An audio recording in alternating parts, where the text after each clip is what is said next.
Hi hello నమస్తే and welcome to our channel VS specials. ఈరోజు మనం చేయబోయే స్పెషల్ కర్రీ వచ్చేసి టమాటో ఎండు రొయ్యల కూర. ఈ కూర చాలా మంది చాలా రకాలుగా చేస్తారండి. బట్ ఈ మెథడ్ ఒకసారి ట్రై చేసి చూడండి. చాలా ఈజీ అండ్ సింపుల్, అలాగే చాలా టేస్టీగా కూడా ఉంటుంది. సో ఫస్ట్ మనం ఒక కప్పుతో, ఇదిగోండి ఈ కప్పుతో ఎండు రొయ్యలు తీసుకుందాం. వీటిని మనం ముందుగా వాష్ చేసుకోవాలి. ఒక 2-3 టైమ్స్ బాగా వాష్ చేసుకొని వాటర్ పోసి పక్కన నానబెట్టుకోవాలి. సో ఏంటంటే అప్పుడు దీనిలో ఉండే ఏమన్నా డర్ట్ కానీ ఇసుక కానీ అలా ఏమన్నా ఉంటే అదంతా కూడా నీట్గా క్లీన్ అయిపోతుంది. అండ్ అలాగే ఇప్పుడు కావాల్సిన మిగతా ఇంగ్రీడియంట్స్ ఏంటో చూద్దాం. సో ఈ కర్రీ కోసం మనం 4 టమాటాలు, 2 ఉల్లిపాయలు, 2 పచ్చిమిరకాయలు, అల్లం చిన్నులపాయ పేస్ట్, నూనె, ఉప్పు, కారం, పసుపు, అలాగే తిరగమాత గింజలు. ఇవి మనకు కావాల్సిన ఇంగ్రీడియంట్స్. వీటన్నిటిని బాగా వాష్ చేసుకొని అలాగే చిన్న చిన్న ముక్కలుగా కట్ చేసి పెట్టుకుందాం. సో ఇప్పుడు వీటిని మనం కట్ చేసి పెట్టుకున్నాం కదా, ప్రాసెస్ అనేది స్టార్ట్ చేద్దాం.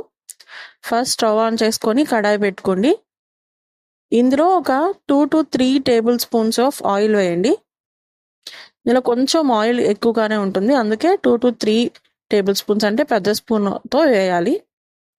ఆయిల్ హీట్ అయిన తర్వాత తిరగమాత గింజలు వేసుకుందాం. సో ఇవి కొంచెం ఫ్రై అయినాయి కదా, ఇప్పుడు ఇందులోనే మనం ముందుగా కట్ చేసి పెట్టుకున్న ఉల్లిపాయ పచ్చిమిరపకాయ ముక్కల్ని వేసి ఫ్రై చేద్దాం. సో చూడండి, ఉల్లిపాయ పచ్చిమిరకాయ అనేది జస్ట్ ఒక 1-2 మినిట్స్ ఫ్రై అయితే సరిపోతుంది. మరీ బాగా ఫ్రై అవ్వాల్సిన అవసరం లేదు. సో ఇప్పుడు ఫ్రై అయినాయి కదా, ఇందులోకి మనం ఒక పెద్ద టీ స్పూన్ అల్లం చిన్నులపాయ పేస్ట్ని వేద్దాం. సో ఇప్పుడు ఈ అల్లం చిన్నులపాయ పేస్ట్ అనేది పచ్చివాసన పోయేంత వరకు ఫ్రై చేసుకోవాలి. సో అల్లం చిన్నులపాయ పేస్ట్ అనేది పచ్చివాసన పోయిందండి. మీకు అది ఆల్రెడీ తెలుస్తుంది. అంటే మనకి ఇప్పుడే ఒక మంచి స్మెల్, అల్లం చిన్నులపాయ పేస్ట్ వేసారు, అది వేగిన వెంటనే ఒక మంచి స్మెల్ వస్తుంది. మీకు ఆల్రెడీ అర్థమైపోతుంది అక్కడే. ఇప్పుడు ఇందులోకి మనం ముందుగా కట్ చేసి పెట్టుకున్న టమాటా ముక్కలను యాడ్ చేద్దాం. సో ఇప్పుడు ఈ టమాటా ముక్కలు యాడ్ చేసిన తర్వాత ఇందులోనే మనం పసుపు, అలాగే ఉప్పు, ఒక 1/2 టీ స్పూన్ పసుపు, అలాగే ఫుల్ టీ స్పూన్ ఉప్పు వేద్దాం. ఇప్పుడు ఈ టమాటా ముక్కలు అనేవి బాగా మెత్తగా అయ్యేంత వరకు కూడా కుక్ చేసుకోవాల్సి ఉంటుంది.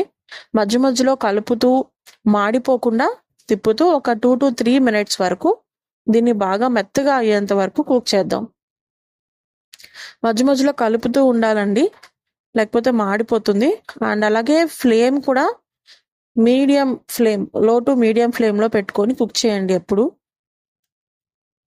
ఒకవేళ టమాటాలు అనేవి మీకు బాగా గట్టిగా ఉన్నాయి అనిపిస్తే మీరు మధ్య మధ్యలో తిప్పేటప్పుడే గెంటితో కానీ లేదంటే స్మాషర్తో కానీ టమాటోని స్మాష్ చేయండి.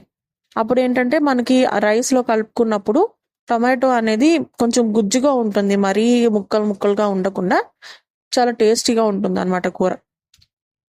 సో చూడండి, ఇప్పుడు మెత్తగా అయిపోయింది కదా టమాటాలు అనేవి.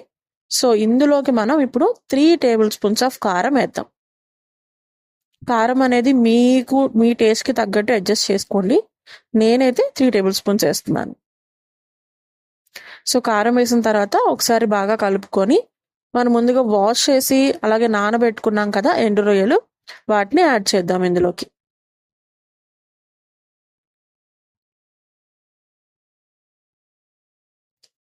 సో వీటిని యాడ్ చేసిన తర్వాత ఒకసారి మళ్ళీ బాగా కలిపి మూత పెట్టి 1 మినిట్ అనేది ఉడికించండి. ఇప్పుడు ఏమవుతుందంటే మనం ఇలా వాటర్ యాడ్ చేయాల్సి ఉంటుంది తర్వాత. బట్ ముందు వాటర్ యాడ్ చేయక ముందు ఇలా ఉడికించడం వల్ల మనం ముందు వేసిన అల్లం చిన్నులపాయ పేస్ట్, ఫ్లేవర్, కారం, ఉప్పు ఇవన్నీ కూడా బాగా ఈ రొయ్యల ముక్కలకు కూడా పడుతుంది. ఓకే, సో ఇప్పుడు 1 మినిట్ తర్వాత ఒకసారి మళ్ళీ మూత తీసి ఒక చిన్న టీ గ్లాస్ వాటర్ మాత్రమే యాడ్ చేయండి. వాటర్ ఎక్కువ యాడ్ చేసేయకండి, అది మళ్ళీ టేస్ట్ డిఫరెంట్గా ఉంటుంది. జస్ట్ మనకి గుజ్జుగా రావటం కోసం ఈ వాటర్ని యాడ్ చేస్తాం. అలాగే ఈ వాటర్ యాడ్ చేయటం వల్ల ఏంటంటే మనం యాడ్ చేసిన రొయ్య ముక్కలు కూడా బాగా ఉడుకుతాయి. సో వాటర్ యాడ్ చేసుకొని మధ్య మధ్యలో కలుపుతూ ఒక 2 minutes మనం అంటే కూర అనేది దగ్గర పడేంత వరకు కలుపుతూ కుక్ చేసుకోండి. నాన్ వెజ్ తినే వాళ్ళు చాలా చాలా ఇష్టంగా తింటారు ఈ కర్రీని కూడా. మా ఇంట్లో కూడా చాలా ఫేవరెట్ అండి ఈ కర్రీ వచ్చేసి. సో ఇప్పుడు మనం మధ్య మధ్యలో కలుపుతూ యాడ్ చేసుకుంటూ ఉన్నాం కదా, చూడండి కూర అనేది చాలా దగ్గర పడింది. ఇప్పుడు దీనిలో ఫైనల్గా ఒక 1/2 teaspoon కొరియాండర్ పౌడర్ అంటే ధనియాల పొడిని యాడ్ చేసుకుందాం. ఓకే, ధనియాల పొడి యాడ్ చేసుకొని మళ్ళీ బాగా ఒకసారి మిక్స్ చేసుకోండి. సో ఈ స్టేజ్లో ఉన్నప్పుడు మీరు ఒకసారి చెక్ చేసుకోవచ్చండి ఉప్పు కారం అవన్నీ సరిపోయినాయా లేదా అనేది. నాకైతే పర్ఫెక్ట్గా సరిపోయినాయి ఇందులో.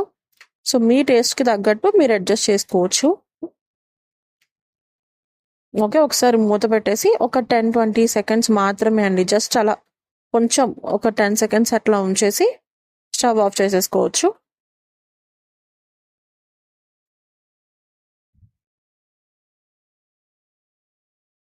సో ఫైనల్లీ అంతేనండి, ఎంతో సింపుల్ అండ్ టేస్టీ అయిన మన ఎండు రొయ్యలు అండ్ టొమాటో కర్రీ అయితే రెడీ అయిపోయింది.